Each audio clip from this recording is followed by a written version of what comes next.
Good morning everyone. I am your science teacher Satyabhama from Happy Camry School. Class, today we will start our new chapter lesson number 9 Air, Water and Weather. देखिए students, आप सभी को पता है कि हमारी life के अंदर ये चीज़ें बहुत ही इम्पोर्टेंट हैं। चाहे हम किसी भी कंडीशन में हो, हंसी हो, खुशी हो, दुखी हो, कुछ भी हो, पर हमें ये लाइफ के अंदर चाहिए ही चाहिए। हमें हवा ज़रूर चाहिए, हमें पानी ज़रूर चाहिए और वेदर। देखिए, एयर यानी कि सांस लेने के लिए हवा, वाटर प्यास बुझाने के लिए पानी जो कि शरीर की ज़रूरत है, और वेदर क्या करता है? वेदर हमें खुशनुमा रखता है। कई बार हमारे मिजाज को, कई बार हमें चिड़चिड़ापन देता है। जैसे कि बहुत गर्मी होती है, हम परेशान हो जाते हैं, ठीक है ना। तो यानी कि ये जो चीज़ें हैं वो हमारी लाइफ के अंदर इम्पोर्टेंट रोल प्ले करती हैं। तो चलिए, first of all we will discuss about air. What's the air? देखिए, our earth is surrounded by air which is called atmosphere. हमारी पृथ्वी के चारों ओर क्या है? हमारी पृथ्वी के चारों ओर हवा है, जिसे हम क्या कहते हैं? एटमॉस्फेयर, यानी कि वातावरण कहते हैं। Air is very necessary for life. Air is mixture of many gases like oxygen, nitrogen and carbon dioxide. देखिए, हवा जो है वो हमारी ज़िंदगी के लिए बहुत ज़्यादा ज़रूरी है, और हवा में बहुत सारी गैसेज जो है मिक्स हैं। कौन सी? जैसे कि ऑक्सीजन है, नाइट्रोजन है और कार्बन डाइऑक्साइड है। Oxygen is very important gas for us, यानी कि ऑक्सीजन जो है वो हम सभी के लिए बहुत ज़्यादा महत्वपूर्ण है। When animals and human beings breathe they take oxygen from air, यानी कि जब भी मनुष्य और जो जानवर होते हैं जब वो सांस लेते हैं तो ऑक्सीजन लेते हैं। कहाँ से? हवा से। We can not see, smell और टेस्ट एयर, यानी कि हम हवा को ना तो देख सकते हैं, ना उसका हम कोई स्वाद ले सकते हैं, और ना ही हम उसमें से कोई खुशबू हमें आती है। हाँ, अब कुछ बच्चे ये कहेंगे मैडम नहीं, पर कई बार तो हमें अच्छे से खुशबू भी आती है। तो ये ध्यान रखिएगा, जो आप बच्चों को खुशबू आती है वो होती है आपकी जो स्मेल आती है, ठीक है, वो किसी न किसी चीज़ की होती है। जैसे कि बदबू भी आती है, तब भी वो किसी चीज़ की होती है। जैसे कहीं पर कुछ अच्छा सामान बन रहा होगा तो उसमें से बहुत अच्छी खुशबू आती है, जो हवा के साथ मिल जाती है और आप तक पहुंचती है। क्योंकि आपको पता है ना कि हवा बहती है, हवा कहीं स्थिर नहीं रहती।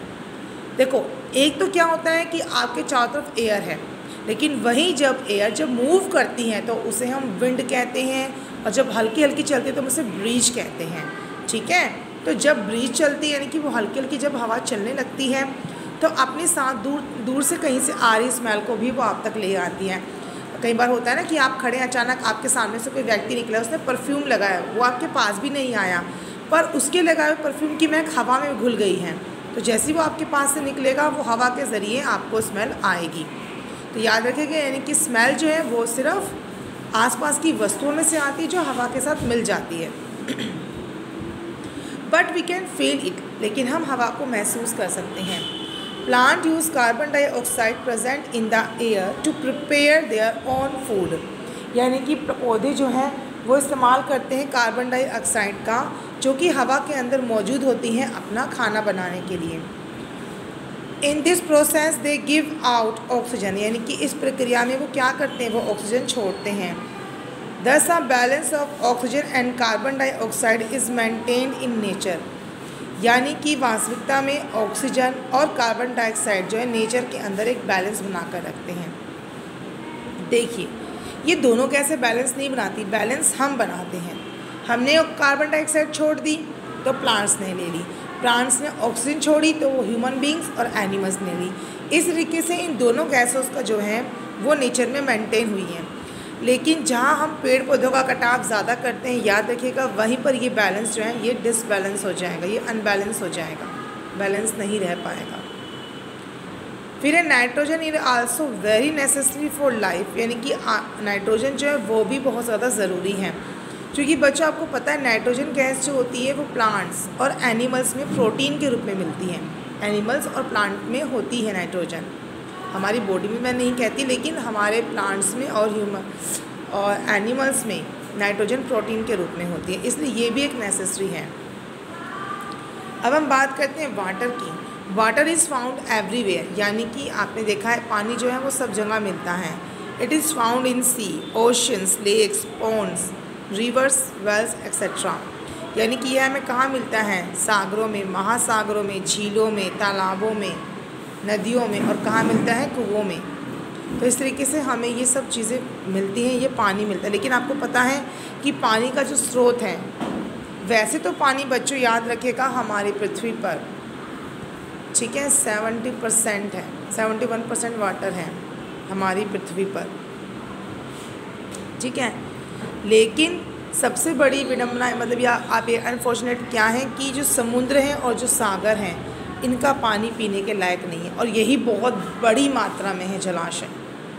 जबकि लेक, पॉन्ड्स, रिवर्स जो हैं, इनका पानी पीने योग्य है। कुओं का पानी तो यही कम है, क्योंकि इस पानी का इस्तेमाल देखो हम कपड़े धोने में भी करते हैं, बर्तन मांजने में भी करते हैं, नहाने में भी करते हैं, साफ़ सफाई में भी करते हैं और पीने में भी करते हैं।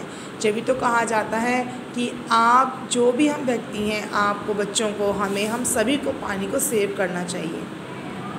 ऐसी बात नहीं है, पानी की वेस्टेज हो जाती है, जाने अनजाने ही सही, पर जहाँ तक हो सके हमें उसे बचाने की कोशिश करनी चाहिए। Water is a gift of nature, यानी कि वाटर जो है वो हमारी पृथ्वी का एक क्या है? तोहफा है। It covers about 3/4 of the earth, ये हमारी पृथ्वी का कम से कम 3/4 भाग जो है कवर करके रखता है ये। It is present in all, ये चारों तरफ फैला हुआ है। The things we eat and drink, यानी कि हम चीज़ों को क्या करते हैं? हम इसे खाते हैं, पीते हैं। It is also present in the all plants, animals and human beings. देखिए, और ये पानी जो है वो हम सभी में मिलता है, पौधों में भी होता है। आपको पता है ना, पौधे भी पानी के फोटोसिंथेसिस की जो प्रोसेस है वो कंप्लीट करते हैं। एनिमल्स, जानवर भी करते हैं, ह्यूमन बींग्स भी, उनके अंदर पानी की ज़रूरत होती है। हम पानी पीते हैं ना, एनिमल्स हैं वो भी पानी पीते हैं, सबको प्यास लगती है। फॉर्म्स ऑफ वाटर, अब हमें बताया गया है पानी के कितने रूप होते हैं। वाटर एग्जिस्ट इन 3 फॉर्म्स, यानी कि पानी जो है वो 3 रूपों में मिलता है, सॉलिड, लिक्विड एंड गैस, यानी कि ठोस, द्रव और गैस के रूप में। विच आर इंटरचेंजेबल, जो कि इंटरचेंजेबल यानी कि जो हम बदल सकते हैं, उसमें परिवर्तन हो सकता है। देखिए, मैंने एक आइस क्यूब ली, आपको पता है बर्फ़ किससे जमती है? पानी से। मैंने एक बर्फ़ ली, उसे फ्रिज में से निकाल के बाहर रख दिया। धीरे धीरे जब वो हवा के संपर्क में आएगी तो क्या होगा? रूम टेम्परेचर पे आने पर वो लिक्विड बन जाएगी। चलिए, पानी बन गया। अब जब उस पानी को मैंने गैस पे रखा तो गैस पे रखने पे क्या होगा? वो गर्म होने लगेगा पानी, और गर्म होकर भाप बनकर ऊपर उड़ने लगेगा, तो बन गया ना गैस फॉर्म में, आ गया ना। ठीक है, अब अगर मैं चाहूँ तो देखिए, जो गैस बना पानी, आप में मान लीजिए मैंने पानी गर्म होने के लिए रखा है बच्चों, मैंने एक पतीला लिया, पतीले में पानी रखा और उस पर मैंने एक प्लेट रख दी है। ठीक है, अब उस प्लेट को मैंने, जब पानी में उबाल आ गया, उसमें खद्दे लगने लगे, उसमें बॉइलिंग होने लगा वाटर वो, ठीक है, मैंने क्या करा, मैंने वो प्लेट उठाई, तो प्लेट गर्म थी, मैंने वो साइड में रख दी।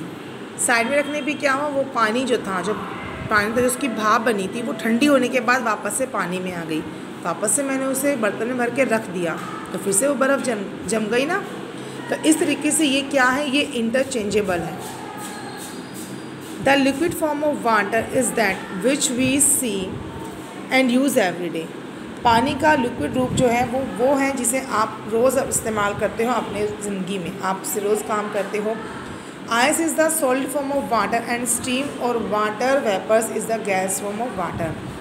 बर्फ़ जो है वो सॉलिड फॉर्म है वाटर का, और वहीं पर जो भाप है या जो नमी है, वाटर वेपर्स होते हैं, वो कहाँ है? वो गैस के फॉर्म में होती है, पानी का रूप है।